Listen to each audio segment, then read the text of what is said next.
Assalamualaikum warahmatullahi wabarakatuh. Alhamdulillah wassalatu wassalamu ala rasulillah wa ba'd. Ayyuhal ikhwah a'azzani wa a'azzakumullah. Kita lanjutkan pembacaan Al-Adabul Mufrad. Berkata Imam Al-Bukhari rahimahullah,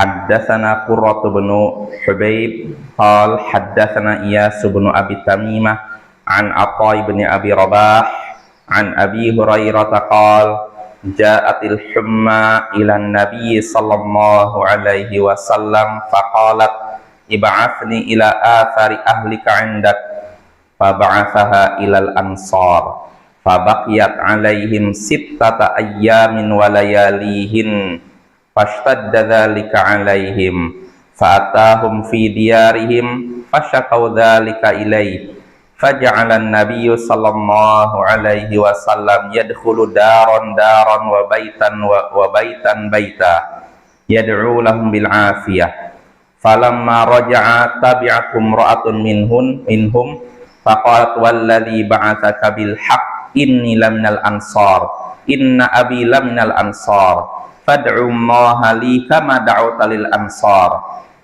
qal in syi'ti wa ma syi'ti in syi'ti da'utu allaha an yu'afiyah wa in syi'ti sabarti walakil jannah qalat bal asbir wala aj'alul jannata khatara. Telah menceritakan pada kami Qurrah bin Habib.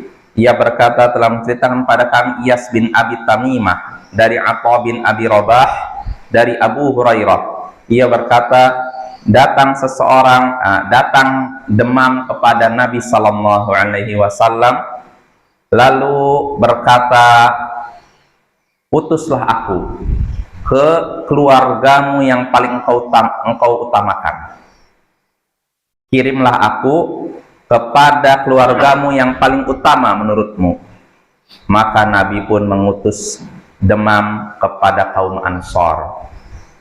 Lalu demam ini berada pada mereka selama 6 hari, 6 malam, 6 hari, siang malam, selama 6 hari. Maka yang demikian terasa berat bagi mereka. Kemudian beliau pun mendatangi rumah-rumah mereka. Mereka mengadukan itu kepada beliau. Nabi Shallallahu Alaihi Wasallam pun memasuki rumah ke rumah, tempat tinggal dari satu tempat tinggal ke tempat tinggal yang lain, mendoakan mereka agar mereka diberikan kesehatan. Tatkala Nabi kembali, beliau diikuti oleh seorang wanita mereka, wanita Ansor. Wanita tersebut berkata, demi Tuhan yang telah mengutusmu dengan kebenaran, sesungguhnya aku ini termasuk Ansor, termasuk kaum Ansor, dan ayahku termasuk kaum Ansor. Maka berdoalah kepada Allah untukku sebagaimana engkau berdoa untuk kaum Ansor. Nabi Shallallahu Alaihi Wasallam pun bersabda, tergantung dirimu. Tergantung dirimu. Kalau engkau mau, aku akan berdoa kepada Allah agar menyembuhkanmu. Dan kalau engkau mau, engkau bisa bersabar dan engkau akan mendapatkan surga. Maka wanita Ansor itu pun berkata, bahkan aku akan bersabar dan aku tidak akan menjadikan surga sebagai taruhan. Nah, ini hadisnya ya ikhwah dari Abu Hurairah.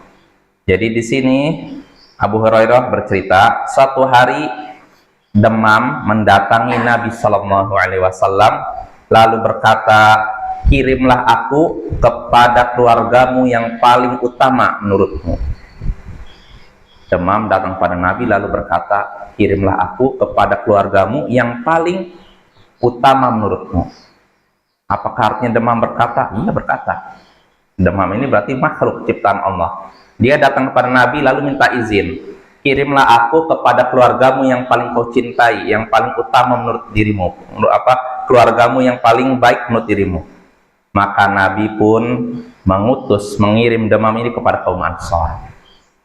Berarti kaum Ansor adalah orang-orang yang Nabi cintai, ya. Karena ditanya, "Utuslah aku kepada kaum atau kepada keluargamu yang paling utama menurutmu?" Maka Nabi pun mengutus demam itu kepada kaum Ansor. Lalu demam ini ada pada kaum Ansor selama 6 hari 6 malam, 6 siang 6 malam, 6 hari, sehari semalam misalnya gitu ya, 6 malam lah, 6 hari. Jadi demam ini ada pada kaum Ansor selama 6 malam, dari hari ke 1, 2, 3 sampai 6, sehingga akhirnya kaum Ansor merasa berat. Bayangkan 6 demam sampai 6 hari 6 malam, bayangkan.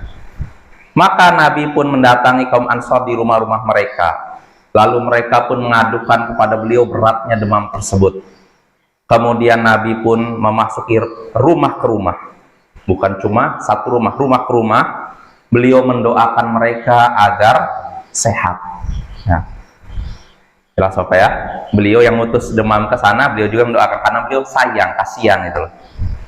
Padahal dengan demam tujuannya apa? Supaya dihapuskan dosa, ditinggikan derajat. Nah, beliau mendatangi rumah mereka, rumah ke rumah, mendoakan mereka agar sehat. Nah, setelah itu beliau kembali. Nah, ketika kembali beliau dibuntuti oleh seorang wanita yang berkata, "Demi Allah, aku ini termasuk kaum Ansor. Ayahku termasuk kaum Ansor. Berdoalah kepada Allah untukku sebagaimana engkau berdoa untuk kaum Ansor." Artinya mungkin ini terlewat, dua orang wanita ini terlewatkan. Yang lain sudah doakan, dia tidak.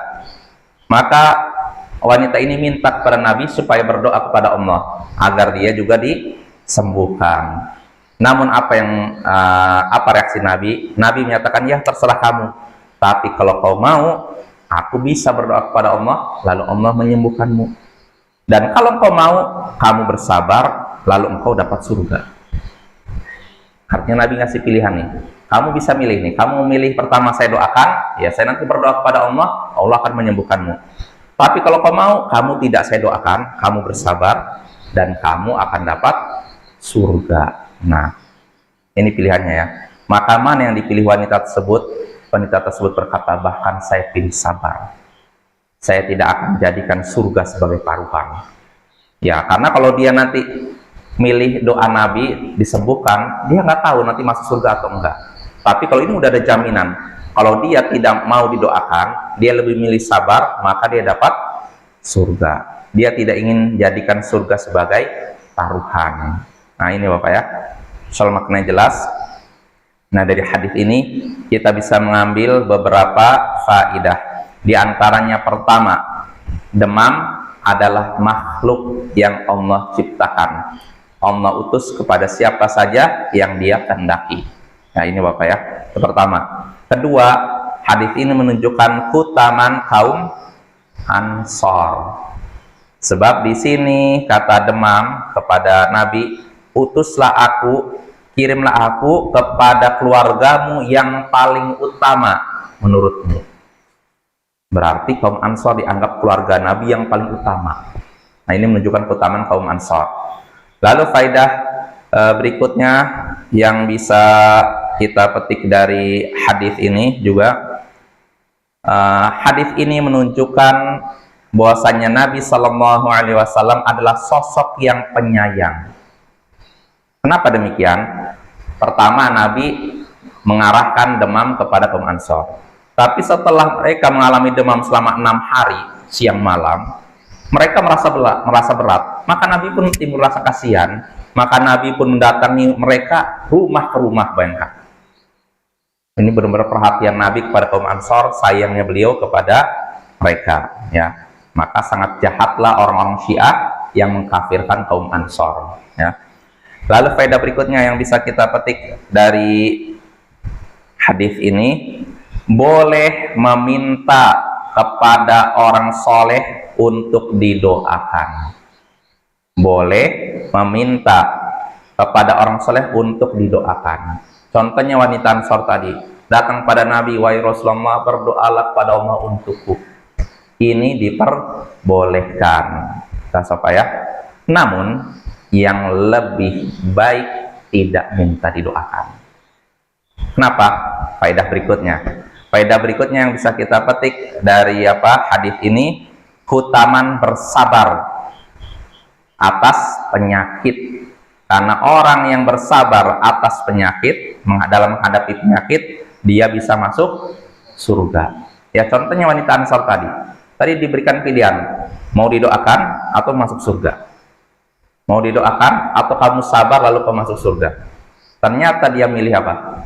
Sabar, tidak mau didoakan. Artinya apa, Bapak? Kalau kita minta didoakan, ada orang soleh, tolong berdoalah kepada Allah supaya saya disembuhkan. Itu boleh. Tapi yang lebih afdol, lebih baik, nggak minta didoakan. Terus apa? Sabar. Supaya dapat surga. Seperti yang dicontohkan oleh wanita ini. Sebenarnya dia boleh-boleh saja. Ya Rasulullah, doakanlah, berdoalah kepada Allah supaya saya sembuh. Boleh seperti itu.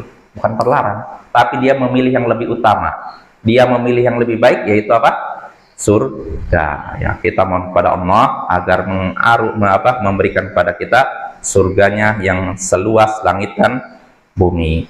Wassallallahu ala nabiyyina Muhammadin wa ala alihi wa sahbihi ajma'in, wa akhiru da'wana anil hamdulillahi rabbil alamin. Assalamualaikum warahmatullahi wabarakatuh.